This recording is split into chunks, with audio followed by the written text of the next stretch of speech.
नील उन दोनों की बातों में उलझ चुका है। उसे कुछ समझ नहीं आ रहा है कि कौन सच कह रहा है कौन झूठ, लेकिन फैसला तो उसे ही करना था अब नील मयूरी पर भरोसा करके उसकी तरफ बढ़ने लगता है, लेकिन आभा तभी उसे कहती है, वो क्या था नील जो कुछ समय पहले था? अब तुम्हें मयूरी पर भरोसा हो गया, मुझ पर नहीं। मैंने भी तो एक अजनबी पर भरोसा करके उसके साथ जीने मरने की कस्में खाई थी।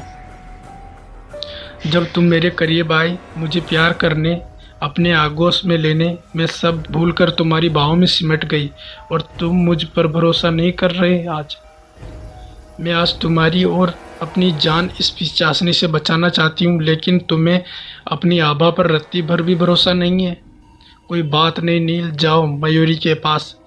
अब मैं तुम पर कभी कोई हक नहीं जताऊंगी। यह कहकर आभा रोने लगती है और कहती है, ठीक है, मैं अब अकेली ही जा रही हूँ। यह कहकर आभा जैसे ट्रेन से कूदने लगती है, तभी नील दौड़कर उसके करीब वापस चला जाता है और कहता है, नहीं आभा, मुझे तुम पर भरोसा है। मैं जानता हूँ कि मेरी आभा कभी भी मुझसे झूठ नहीं बोल सकती। चलो, इससे पहले कि ये ट्रेन वाली पिशाचनी हमारी ओर बढ़े, हम दोनों एक साथ कूद जाते हैं। मयूरी नील को आभा के करीब जाती हुई देखकर तड़प जाती है और कहती है, नहीं नील, प्लीज ऐसा मत करो, ये पिशाचनी तुम्हें नहीं छोड़ेगी। लेकिन नील अब मयूरी की कोई बात नहीं सुनता और कहता है, कोई बात नहीं मयूरी, अगर ये पिशाचनी है भी तो मैं इससे सच्चा प्यार किया है और अब मैं अपनी आभा के साथ जा रहा हूँ तुम्हारी इस ट्रेन से। यह कहकर वो आभा का हाथ पकड़ता है और एक ही पल दरवाजे की ओर जाकर तेजी से चलती हुई ट्रेन से कूद जाता है। दोनों के ही मुंह से चीख निकल जाती है और दोनों बहुत दूर पत्थरों पर जाकर गिरते हैं। चोट लगने की वजह से नील उसी समय बेहोश हो जाता है। दूसरी ओर ट्रेन में खड़ी हुई मयूरी खुद से ही बातें करती हुई सोच रही है, ओ नील, ये तुमने क्या कर दिया? क्यों नहीं मानी मेरी बात? जो सदियों पहले किया था वही फिर कर दिया तुमने। अब कैसे बचाऊंगी तुम्हें उस ट्रेन वाली पिशाचनी से? यह कहकर मयूरी वहीं ट्रेन में नीचे बैठकर विलाप करने लगती है और आभा नील के कूदते ट्रेन की वो सभी लाशें भी गायब हो जाती है। उधर नील इतनी ऊंचाई से गिरने की वजह से बेहोश हो चुका है। उसका शरीर बिल्कुल बेजान सा पड़ा है। बहुत भयंकर बारिश भी हो रही है और चारों ओर अंधेरा ही अंधेरा है। बादलों की गड़गड़ाहट भी नील को जगा नहीं पा रही है। चारों ओर चमगादड़ों का इस प्रकार शोर है जैसे वो सब भय से इधर उधर दौड़ रहे हों।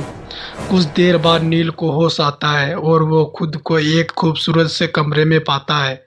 बड़ा सा एक आलीशान कमरा जिसमें बीचों बीच एक बड़ा सा झूमर लगा हुआ है और चारों ओर खिड़कियों पर हल्के गुलाबी रंग के रेशमी पर्दे हैं।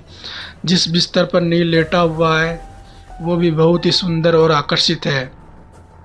इतने खूबसूरत कमरे में स्वयं को पाकर एक बार तो नील को लगता है कि वो मर चुका है और उसकी आत्मा स्वर्ग में है, लेकिन फिर उसे महसूस होता है कि वो किसी घर में और जिंदा बच गया है। अब उसे ट्रेन की सारी बातें याद आती है और वो भय से उठ जाता है। अब वो कमरे से उठकर चारों तरफ देखता है तो कमरे में कोई और नहीं और दरवाज़ा भी बंद है। खिड़की से बाहर देखने पर उसे कुछ दिखाई नहीं देता।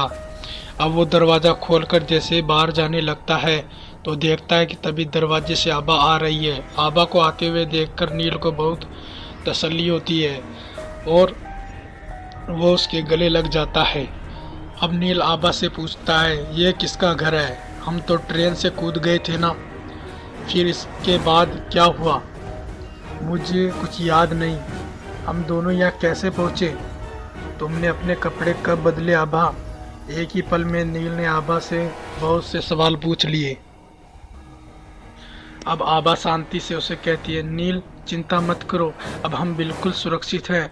वो ट्रेन वाली पिशाचनी अब चाहे तो भी यहाँ नहीं पहुँच सकती। तभी नील उसकी बात बीच में काटता हुआ पूछता है, लेकिन आभा, हम यहाँ आए कैसे, ये तो बताओ।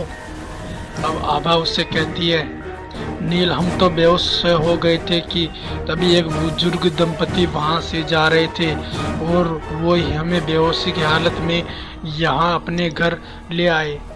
मैं भी अभी कुछ देर पहले ही होश में आई हूँ। बहुत नेक हैं वो दोनों। नील को आबा की बात सुनकर कुछ राहत महसूस होती है और वो अब आबा से कहता है कि उनसे मिलना चाहता है। आबा कहती है ठीक है, तुम पहले नहाकर यहाँ रखे हुए कपड़े पहन लो और ये मैले कपड़े उतार दो, उसके बाद हम दोनों एक साथ चलकर उन्हें धन्यवाद करेंगे। यह कहकर आबा वहाँ से चली जाती है और नील खुशी खुशी नहाने के लिए चले जाता है। दूसरी ओर मयूरी बहुत हताश हो चुकी है और वो किसी भी तरह से नील तक पहुंचना चाहती है।